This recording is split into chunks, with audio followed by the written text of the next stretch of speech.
தங்கத்தாமரை பதிப்பகம் வழங்கும் இறந்தவன் பேசுகிறேன். Chapter 8 part B. Intercom உரிமையது.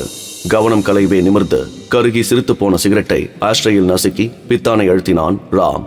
Excuse me sir, பெரியவர் லைனில் இருக்கிறார் என்றாள் பிந்து. லைன் தரட்டுமா? கொடு என்றவன் குரல் வந்ததும் ஹலோ அங்கிள் என்றான். நாளைக்கு லண்டன் போகிறாயா? காரணம் உங்களுக்கு தெரிந்ததுதானே. போய் வா, உன் வெற்றிக்கு என் வாழ்த்துக்கள். பை த பை, நாளை டம்டம் ஏர்போர்ட்டில் உன்னை சந்திக்கிறேன். இன்டர்காமை அழுத்திய ராம், கதவு திறந்திருக்கிறது என்றான். பிந்து எஸ் சார் என்றாள். கதவு திறந்திருக்கிறது என்றால் தனிமை முடிந்துவிட்டது என்று அர்த்தம். விறுவிறு என்று ஃபைல்களில் மூழ்கினான் ராம். தெரியுமே, சிரித்தான் ராம். வர வர ஞாபக மறதி அதிகமாகிறது உனக்கு. ஏன், என்ன தப்பு பண்ணிவிட்டேனா என்ற வித்யா அவன் தூக்கி போட்ட பாஸ்போர்ட்டை பிடித்தாள். பார்த்தாள். சாரி, இது என் பாஸ்போர்ட், மாற்றி கொடுத்து விட்டேனா என்றவள் அவன் பாஸ்போர்ட்டையும் எடுத்துக் கொடுத்தாள். ராம், நானும் வருகிறேனே லண்டனுக்கு. அவன் முகம் மாறியது. நோ என்றான் கண்டிப்புடன். கம்பெனியின் மேஜர் ஷேர் ஹோல்டர் நான். சேர்மன் வேலாயுதத்தின் ஒரே மகள், கம்பெனி டைரக்டர்களில் ஒருத்தி. போலியான திமிரில் நெஞ்சை நிமிர்த்தி அவள் கேட்டாள். அந்த உரிமையில் இந்த பிசினஸை பேசி முடிக்க நானும் வந்தே ஆக வேண்டும் என்று சட்டம் பேசினாள். கம்பெனிக்கு கால் கடிதாசும் உனக்கு டிவோர்ஸ் நோட்டீஸும் வரும் என்னிடமிருந்து. சிரித்து விட்டாள் வித்யா. ஏன் லண்டனுக்கு மட்டும் மறைக்கிறாய்? அங்க என்ன பேயா இருக்கிறது? என்னை தூக்கி கொண்டு போக திரும்பி பார்த்தான் ராம். ஆமா, பேய்தான் இருக்கிறது என்று மனசுக்குள் நினைத்துக் கொண்டான். டம்டம் ஏர்போர்ட்டில் வித்யாவின் அப்பா வேலாயுதம் நின்றிருந்தார். மகளுக்கு தெரியாமல் எதற்கும் இருக்கட்டும் என்று ராமின் கோட்டு பையில் எதையோ போட்டுவிட்டார். ராம் அதை கவனிக்கவில்லை.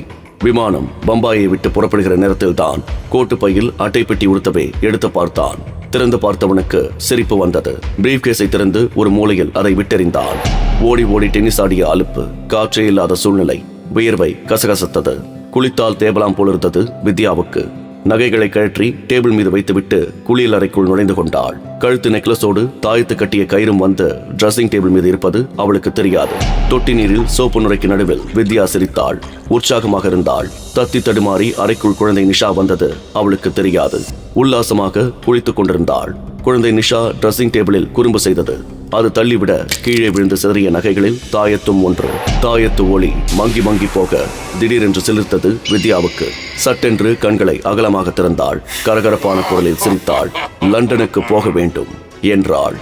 வெளியே குழந்தை அள்ளி எடுத்து நகைகளை ஒவ்வொன்றாக எடுத்து டிரெஸ்ஸிங் டேபிளில் வைத்துக் கொண்டிருந்த ஆயாவுக்கு தெளிவாக கேட்டது. அது அந்த குரல். நான் லண்டனுக்கு போக வேண்டும். மறுநாள் நள்ளிரவில் லண்டனில் டெலிபோன் கிணுகிணுத்தவாறே இருந்தது. மாடியிலிருந்து இறங்கி வந்த ஹெரால்ட் போனை எடுத்தார். ஹலோ என்றார். பாம்பின் சீற்றம் போன்ற, காற்றின் வேகம் போன்ற ஓசை. தொடர்ந்து நான் இறந்தவன் பேசுகிறேன். அது அந்த குரல். சட்டென்று போனை வைத்து விட்டார். பழக்கமான குரல். 5 ஆண்டுகளுக்கு முன்பு கேட்ட அதே குரல். கரகரப்பான ஆண்மை பொருந்திய. அவருக்கு புரிய ஆரம்பித்து விட்டது. சரால் என்று பாய்ந்து மாடியில் ஏறினார். அறையில் தூங்கிக் கொண்டிருந்த போபியையும் மிலியாண்டாவையும் இழுத்து கொண்டு படியிறங்கி வந்தார். இரவு உடைகளுடன் புரியாத நிலையில் கேள்வி கேட்கும் அவர்களுக்கு பதில் சொல்லாமல் காரினுள் தள்ளி திணித்தார். அங்கிள், எங்கே போகிறோம் அங்கிள் என்று நச்சரிக்கும் குழந்தைகளுக்கு பதில் சொல்லாமல் தவித்தவருக்கு நினைவு வந்தது. சர்ச்சுக்கு போகிறோம் என்று காரை வேகமாக செலுத்தியவர் கவனித்தார். எதிரே ஒரு கார் வருகிறது. வேகமாக, வேண்டுமென்றே இவரை மோத வருவது போன்று. இவர் திரும்பும் பக்கமெல்லாம் திரும்பி ஒடிந்து வருகிறது. அவரது படபடப்பு அதிகமாகியது. ஆக்சிலேட்டரை முடிந்த மட்டும் அழுத்தினார். மீண்டும் பின்புறமாக வேகமாக துரத்தி வந்த அதே கார் பக்கவாட்டில் மோதிவிட்டு பறந்தது. குழந்தைகள் பீதியுடன் அலறி அழ ஆரம்பித்தன. மார்க் மில்லர் குடும்பத்தின் கடைசி வாரிசுகளை காக்கும் பொறுப்பு தன்னிடம் இருக்கிறது. எப்படியும் காப்பாற்ற வேண்டும். எப்படியாவது ஒரு சர்ச்சுக்குள் போய்விட வேண்டும். சர்ச், இந்த பக்கத்தில் சர்ச் எங்கே இருக்கிறது? குழம்பினார். எதிரே மீண்டும் வருகிறது அந்த கார். மோத வருகிறது. குழந்தைகளின் அலறல் அதிகமாகியது. ஓ ஜீசஸ், ஜீசஸ்! வாழ்க்கையில் முதல் தடவையாக உதவிக்கு ஆண்டவனை அழைத்தார் அவர். விபத்தை தவிர்க்க ஹெரால்ட் காரை ஒடித்து திருப்பிய வேகம் சாலையில் பக்கத்து சரிவில் பறந்து மதில் சுவர் ஒன்றை மோதி உடைத்து உள்ளே சென்று விழுந்தது. கவிழ்ந்தது. சிரமத்துடன் வெளியே வந்து பின்புற கதவை உடைக்க முயன்றார். குழந்தைகளை வெளியே இழுக்க தீவிரமாக முயலும் போது உடைந்த சுவற்றுக்கு அப்பால் மேடான சாலை பகுதியில் வந்து நின்றது அந்த கார். உருவம் இறங்கி நின்றது. மடங்காத கைகளும் விரைத்த கால்களுமாக வெறி பிடித்த ஓநாய் குரலில் அலறியவாறே நடந்து வர ஆரம்பித்தது. குழந்தைகளை வெளியே இழுக்க முடியாமல் போகவே கதவை உடைத்து திறந்தார் ஹெரால்ட். அதற்குள் மதில் சுவர் வரை வந்துவிட்ட அந்த உருவம் சட்டென்று நின்றுவிட்டது. முதலில் புரியவில்லை ஹெரால்டுக்கு. திரும்பி பார்த்தபோதுதான் புரிந்தது. பரந்த புல்வெளிக்கு அப்பால் நடுவிலே கம்பீரமாக நிமிர்ந்து நின்றது சர்ச். காம்பவுண்ட் சுவருக்கு இப்பால் ஆண்டவனின் எல்லை. குழந்தைகளை இழுத்துக்கொண்டு சர்ச்சை நோக்கி நடந்தார். திரும்பி பார்த்தபோது அந்த உருவம் நின்று கொண்டே இருந்தது, உரிமையவாறு. மறுநாள் காலை பேப்பரை பார்த்து ராம் திடுக்கிட்டான். செய்தி வந்திருக்கிறது. அவசரமாக கல்கத்தாவுக்கு போனில் தொடர்பு கொண்ட போது வேலைக்கார ஆயா பேசினாள். வித்யா லண்டனுக்கு போயிருப்பதாக சொன்னாள். தாயத்தை பற்றி அவசரமாக கேட்டபோது அது தன்னிடம் பத்திரமாக இருப்பதாக சொன்னாள். ஹோட்டல்களில் விசாரித்து பலனில்லை. வித்யா என்ற பெயரில் யாரும் தங்கியிருப்பதாக தெரியவில்லை. கார்களை வாடகைக்கு விடும் கம்பெனி ஒன்றுதான் தகவல் சொன்னது. ஆனால் விலாசம் தவறாக இருந்தது. மாலை மறைந்து நெடுநேரமாகிறது. செய்வதறியாது தவித்தான். ஹெரால்ட் அவரை சந்தித்து பேசினால் என்ன? எப்படியும் நள்ளிரவில் குழந்தைகளை தேடி அங்கேதானே வருவார். அவசரமாக பிரீஃப் கேஸை திறந்து தேடினான். கிடைத்தது அட்டை பெட்டி.